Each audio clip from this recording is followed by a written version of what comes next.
mudane cali cabdulle cismaan wuxuu ku dhashay magaalada Beledweyne xarunta gobolka Hiiraan sanadka 1908 Hiiraan ayuu xifdiyay quraanka waxbarashadiisa aas-aasiga ah ku qaatay magaalada Muqdisho iyo weli dowladda madaxweyne cali cabdulle cismaan wuxuu ahaa xubin firfircoon oo ka tirsan ururka SYL kaas oo ku biiray sanadka 1944 asoo ka qabtay xilal kala duwan waxa uu noqday madaxweyne ugu horeeyay Soomaaliya markii la qaatay xurriyadda 1960 waxa uu ahaa nin wadani oo jecel Soomaalinimada mar uu hadlay waxa uu yiri 1960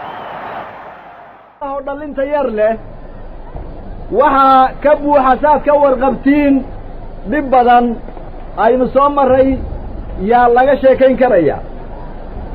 sugi tiro badan oo aan sugnay baa laga sheekayn karaya rajooyin badan oo wax badan aan waqtiga kan sugnay baa laga sheekayn karaya intaas oo dhan ayagoo wada jira waxay ku dhigan yihiin qaluubtayada ayadoo shay keliya ay yihiin maanta waxaynu nahay Soomaali baan nahay maanta waxay nahay xor talada iyada gacantana ay noogu jirtaa waqtiga kan aan idin la hadlayo waxaad tihiin xor dawlad oo adinka gacantiina ku jirtaad leedihiin waxaad leedihiin bandiirad iyaad leedihiin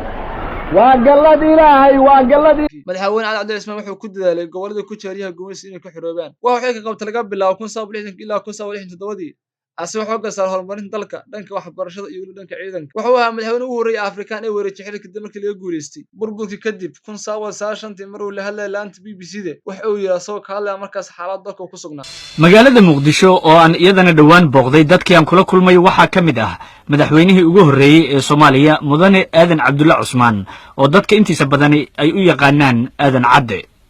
mudane aadan cadde rasmiyan waxa uu degan yahay beertiisa oo ku taala Mushani oo u dhow Janaale markaan Muqdisho kula kulmay waxa uu ka soo laabtay socdaal uu dalka dibadiisa ku tagay waxaan aadan cabdulle cusmaan weydiiyay bal markii ugu horeysay sababta ku dhalisay inuu siyaasadda ku biiro waxa uu dhaliyay Soomaali qabiil inay ka baxdo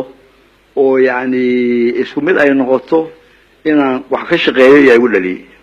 intii aad siyaasadda ku jirtay waxaad ka gaartay jagada ugu sarreysa oo waxaad madaxweyne ka noqotay dalka Soomaaliya xilal kale oo kala duwan dabcan waad qabatay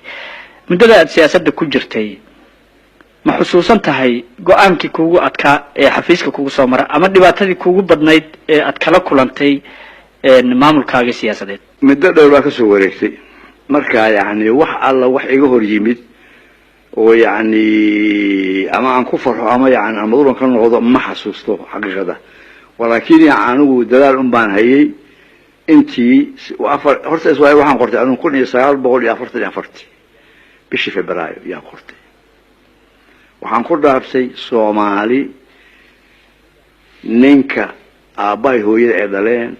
iyo ninka ahayb ugu sheegay inay isku mid yihiin marka cadaaladaas iyo qabiildiidaas yaani anigu SYL ku qortay marka hadee anigu waa shaqeeyay intii sababtida waa shaqeeyay ilaahay baa iga sareeyay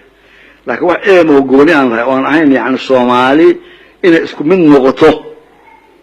ku dadaal oo contribute waxaan ahayn ma jirin hadda dalka Soomaalida waxaad ka warhaysaa dhibaatooyin fara badan inay ka dhaceen intii aad ka shaqeynaysay maamulka ama Soomaalida dhan aad madax u ahayd ma saadaalisay oo maamulka jira iyo dadku siday u dhaqmayaan marna ma istiri dagaal xoog leh iyo sokeeye ayaa sidan u dhici doona ma isma'ana dhihin maxaa jira xaqiiqada toddoba sano oo presidenta ka ahaa xaalku waa socday yaani in kasoo qaad u dhacayay wax weyn oo dhaco yaani muxuu aan waxaas aan yaani aan sila ama isaas noqota ma jirin hadda ummadda Soomaaliyeed maxaad u soo jeedin lahayd oo talo iyo tusaale ah waxaan soo jeedin lahaa inay yaani nin walba oo Soomaaliya إنه ميل ديجو وحشة مسرحية خاصة مسرحية خاصة إنه ميل ديجو وواحد الأخر مريو سوماليا يعني هشيس كذا يوارث المدينة. naxariista Ibala ka waraabiyo ku guuriyay magaalada Nairobi bishii State 2007 waxaa lagu aasay magaalada Muqdisho waxaan ka soo qaybgal aaskiisii madaxweyne markaas xilka hayay Masar Cabdullaahi Yuusuf Axmed waxaa lagu macdara garoonka caalamiga Cad International Airport aksiyay ku soo gabagabeynaa taariikhda kooban ee ku saabsan madaxweynaha ugu horeeyay Soomaaliya Masar Cabdullaahi Usmaan fadlan subscribe sar sheegay oo asxaabteen